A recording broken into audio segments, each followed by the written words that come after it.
So Pakistan are right now 328 for 4। और जिस तरह की बैटिंग की है पाकिस्तान ने, इवन के डेड पिच थी, बॉलर्स के लिए कुछ भी नहीं था, फिर भी मैं कहूँगा कि ये एक अच्छी एफ़र्ट थी पाकिस्तान की तरफ से, बैटिंग एफ़र्ट। क्योंकि पिछले कुछ टेस्ट मैचेस में पाकिस्तान ने इवन घर पर ही बहुत ज़्यादा स्ट्रगल किया है। तो अगर पूरे डे का रिव्यू करें, Pakistan won the toss and Shan Masood decided to bat first. और जब बैटिंग करने आते हैं साइम अयूब और अब्दुल्ला शफीक, तो स्टार्ट में ही पहले 4-5 ओवर्स में ही साइम अयूब का जो वो अनफॉर्चुनेट डिसमिसल और थोड़ा सा वो गैर जिम्मेदाराना भी था, वो जो पीछे उन्होंने निक किया था, तो वो एक विकेट इंग्लैंड कामयाब हो जाता है लेने में। लेकिन उसके बाद से जिस तरह से शान मसूद और अब्दुल्ला शफीक ने बैटिंग की, I mean a lot of credit goes to them, because both of the batters were searching for runs. अगर हम मेनली अब्दुल्ला की बात करें, तो वो तो पिछले जो 5 टेस्ट मैचेस थे उसमें पूरी तरह से फ्लॉप रहे थे वो, ऑस्ट्रेलिया टूर से लेकर अगर हम ऑनवर्ड्स बांग्लादेश सीरीज़ की बात कर लें, तो he was desperate for runs. Shan Masood की ऑन द अदर हैंड बात करें, तो he was getting some starts, 30s 40s even के 50s भी उन्होंने क्रॉस किए 4-5 इनिंग्स में, but he couldn't convert those 50s into big ones.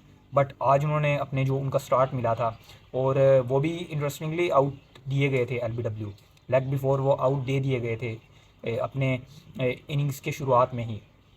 But he reviewed and वो फॉर्चुनेटली फॉर हिम पिचिंग जो है वो बाहर हुई, आउटसाइड लेग हुई, और उन्होंने सर्वाइव किया, और फिर जिस तरह से उन्होंने इनिंग्स खेली, आई थिंक शान मसूद की अगर आप उनके नंबर्स को देखेंगे, तो numbers do not justice with Shan Masood in test cricket.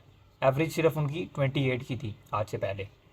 लेकिन अगर आप उनको इंटेंट वाइज आप उनको देखो शान मसूद को, तो I think he is a very important, he is the very important part for Pakistan in test cricket.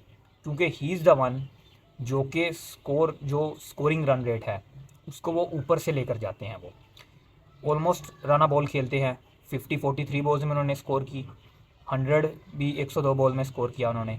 तो आप इस चीज़ से अंदाज़ा कर सकते हो कि how good Shan Masood is intentionally, how good he is been in last 2 years. इस पिछली बार जो टूर किया था इंग्लैंड ने, उसमें भी मौके उनको दिए गए थे, but he couldn't capitalize those opportunities. खेलते थे उनको इंटेंट, तब भी वो शो करते थे, हम देखते थे, बट वो कभी भी कन्वर्ट नहीं कर पा रहे थे। देन श्रीलंका में भी उन्होंने थोड़ी अपनी ग्लिम्पसेस दिखाई, अपनी झलकियाँ दिखाई, जो लास्ट ईयर टूर किया था पाकिस्तान ने। ऑस्ट्रेलिया में फिर वो जिस तरह से one of the very few batters Pakistan की टीम में से वो ऐसे थे जो कि पॉजिटिव नज़र आए, और जो कम थोड़ा सा तंग होते हुए नज़र आए ऑस्ट्रेलियन बॉलर्स के अगेंस्ट, कमिंस और स्टार्क के अगेंस्ट। और अब आखिरकार यहाँ पर अब इंग्लैंड के अगेंस्ट पे ऑफ किया है उनकी मतलब जो मेहनत की उन्होंने अपने ऊपर, बहुत डिफेंसिव प्लेयर से एक अटैकिंग प्लेयर बनना, जो ट्रांजिशन हुआ है उनका, वो मैं कहूँगा बहुत बढ़िया है। कैप्टन वो फ्यूचर में रहेंगे नहीं रहेंगे, आई एम नॉट श्योर।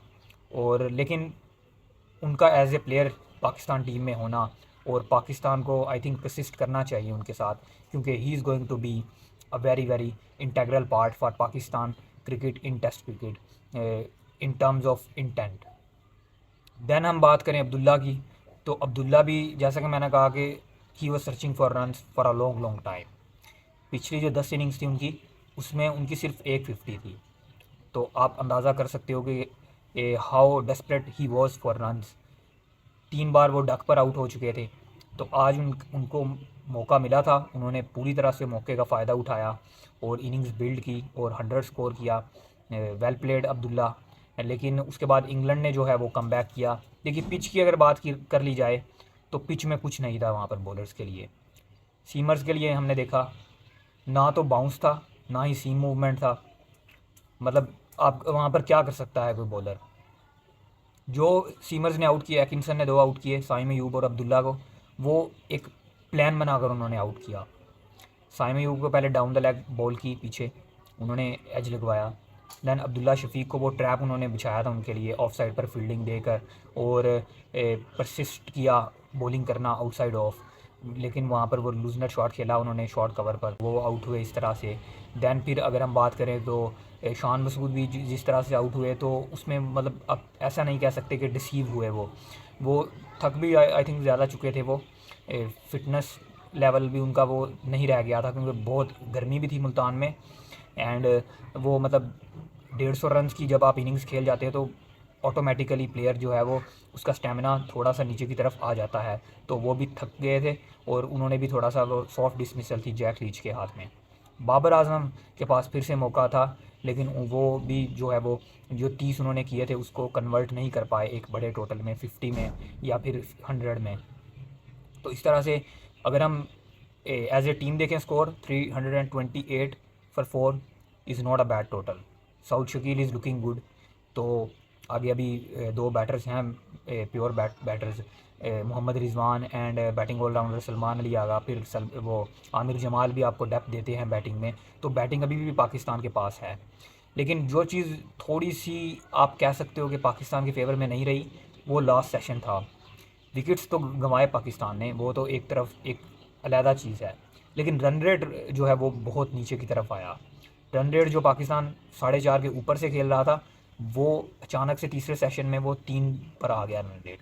तो इस तरह से आई थिंक कल जो पाकिस्तान को चीज़ करनी है, 400 किसी ना किसी तरह से 400 तक अपनी पूरी गेम अपने प्लान के साथ खेलें और डिफेंसिव माइंडसेट के साथ खेलें।